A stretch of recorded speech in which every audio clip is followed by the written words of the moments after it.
Shalom, queridos hermanos y amigos. Bueno, continuando con el desarrollo de la porción Vayeshev, esta porción en la cual vemos un contenido profético tan grande, un contenido de sombra profética por el caso de José tan grande, con lo que le ocurrió y que luego vamos a vivir muchas de estas cosas con el Mesías. Hay un punto en el cual quiero detenerme. Me refiero específicamente al versículo 23 del capítulo 37. Ustedes lo pueden leer, dice: sucedió que cuando llegó José a sus hermanos, ellos quitaron a José su túnica. Esto es profético y mesiánico. ¿Por qué digo esto? Porque es una profecía con respecto a algo que va a ocurrir con el Mesías a futuro.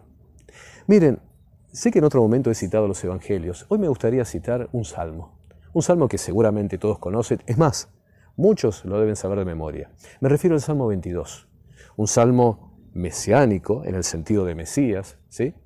De los más interesantes, de los más importantes, que nos aporta mucho con respecto a lo que luego tuvo que vivir el Mesías. Es un salmo de David. Ahora, usted puede escuchar muchas cosas con respecto a este salmo. Puede escuchar decir que se trata de Israel, que en realidad no es para el Mesías, que se trata hasta de Esther, he escuchado. No, este salmo se refiere al Mesías y se refiere a Yeshua específicamente, porque Él es el Mesías prometido. Es más, ¿sabe cómo se lo puedo probar? Mire, si usted toma su Biblia, cual fuera, puede tomar la Reina Valera 1960, la Biblia de Jerusalén, todas. Antes de comenzar el desarrollo de los versículos del Salmo, tienen un título, que en general dice algo así como al músico principal sobre Ajelet Zahar, Salmo de David. Esto en hebreo es la Metzejá al Ailetá a Zahar Mismor de David. O sea, la Metzejá al músico principal, al Ailetá a Zahar, ¿sí? Que es lo que se traduce como sobre Ajelet Zahar, Mismor de David, Salmo de David. ¿Por qué hago tanto hincapié en esto? Porque este Ailetá a Zahar, esto que se traduce, ¿verdad? Que nos escriben como Ajelet Zahar y que no tiene traducción en el castellano, sí la tiene, es que no la han puesto. Esto de el Ailetá a Zahar se refiere al sacrificio de la mañana, al primero de los sacrificios o al sacrificio inicial. ¿Sí? Tiene varias formas de ser traducido, pero básicamente se refiere al cordero que se sacrificaba al principio.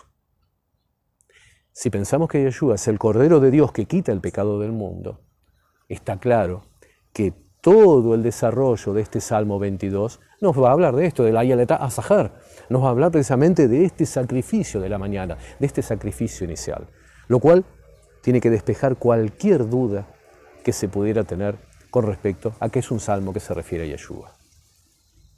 Sin extenderme más, quiero ver ahora lo que dice el versículo 18 de ese salmo. Ustedes lo pueden leer, muy sencillo. Repartieron entre sí mis vestidos. La relación con el capítulo 37 del Génesis, versículo 23, es directa. Dice que sucedió que cuando llegó José a sus hermanos, ellos quitaron a José su túnica, le quitaron sus vestidos. Esto de despojarlo de sus ropas es despojarlo de su dignidad. A José lo desnudaron y lo tiraron en un pozo. A Yeshua lo despojaron de sus vestidos, lo despojaron de su dignidad y luego repartieron entre sí esto. Y pretendieron arrojarlo al pozo de la muerte.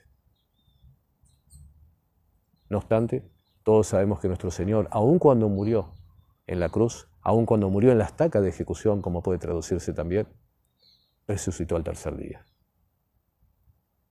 Continuemos con la porción de la semana que es Vayeshev. Vayeshev, ¿por qué Vayeshev? Porque comienza así la escritura: Vayeshev Jacob Baaretz Megurei Avi. Y habitó Jacob en la tierra en la cual había habitado su padre, en la cual había transitado su padre, que sabemos que obviamente es Isaac. Esta porción tiene, como les dije, muchos elementos que nos hablan precisamente del Mesías Yeshua, muchos elementos proféticos. Uno de estos, muy lindo, muy interesante, que como digo, en ocasiones se nos escapa, aparece en los versículos 13 y 14 de este primer capítulo de la porción Vayeshev. Resumido, los versículos 13 y 14 dice: tus hermanos apacientan las ovejas en Siquem. Esto le dice Jacob, Israel, le dice a su hijo Yosef, le dice, tus hermanos apacientan las ovejas en Siquem, ven y te enviaré a ellos. Mira cómo están tus hermanos y las ovejas y tráeme la respuesta. Ustedes recordarán que se habían dado situaciones en las cuales José había traído un mal parte con respecto a la actividad de sus hermanos, ¿sí? A los hijos de Bila, a los hijos de Silpa. En esta ocasión, Jacob lo envía a un lugar muy lejano. Pensemos que Yosef tiene 17 años, es enviado casi 100 kilómetros, alrededor de 96 kilómetros se encuentra el lugar donde fue enviado. Fue enviado lejos, lejos de su casa, lejos de su padre, lejos del hogar, lejos de donde él estaba siempre. Fue enviado a ver cómo estaban sus hermanos y cómo trataban sus ovejas. Creo que ustedes se dan cuenta a dónde estoy apuntando. Miren, a este respecto me parece que sería interesante hacer una pequeña comparación con el Evangelio precisamente. Hay una parábola muy específica, ustedes se deben acordar, es la parábola de la viña, ¿sí? De los labradores, esos labradores malvados que habían recibido una viña para trabajar y bueno, se quedaban con el producto, trataban mal incluso a algunos siervos, ¿sí? Y a los que habían sido enviados por el patrón, por el dueño de la viña, los habían maltratado. Esto ustedes lo encuentran en el capítulo 20 del Evangelio de Lucas. Específicamente hay un versículo que ustedes van a ver que nos remonta al capítulo 37 del Génesis. El versículo 13 del capítulo 20 de Lucas nos dice, ¿qué haré? Pensando obviamente en el dueño de la viña. Enviaré a mi hijo amado. Quizás cuando le vean a él, le tendrán respeto, porque a los que había enviado antes no lo habían respetado. Esta parábola, cuando Yeshua la cuenta, lo hace evidentemente por elevación, como un giro por elevación, hacia la tarea de los sacerdotes, los escribas, los líderes de Israel. Ellos son los destinatarios de esta parábola. Si usted no la recuerda, le recomiendo la lectura de ella. Específicamente en el versículo 19, los sacerdotes, los escribas, los líderes religiosos de Israel se dan cuenta, toman nota de que esto está dicho para ellos. ¿Cuál es la actitud? Buscar la forma de complotar en contra de Yeshua para entregarlo a las autoridades políticas de aquel momento. De hecho, esto es algo que vemos también en Génesis 37. Génesis 37, versículo 18, cuando los hermanos ven de lejos a José, recuerden, dice acá viene el soñador, ¿sí? Aquel que tiene sueños, los hermanos conspiran para matarlo. De igual manera, cuando Yeshua fue enviado por el Padre en ese viaje lejano, desde su trono en los cielos hasta la tierra, a ver cómo estaban siendo tratadas sus ovejas, a ver qué estaban haciendo los líderes de Israel, de igual manera, los líderes religiosos de aquel momento conspiraron para matar a Yeshua, lo cual finalmente consiguen. ¿Cuál es el resultado de esto? Veamos lo que dice Lucas. El resultado es que el dueño de la viña les quitará la viña. De hecho, a los líderes de Israel les fue quitada la verdad de la Torá. Y es que hoy todos los creyentes en Yeshua tenemos las verdades de Israel en nuestras manos.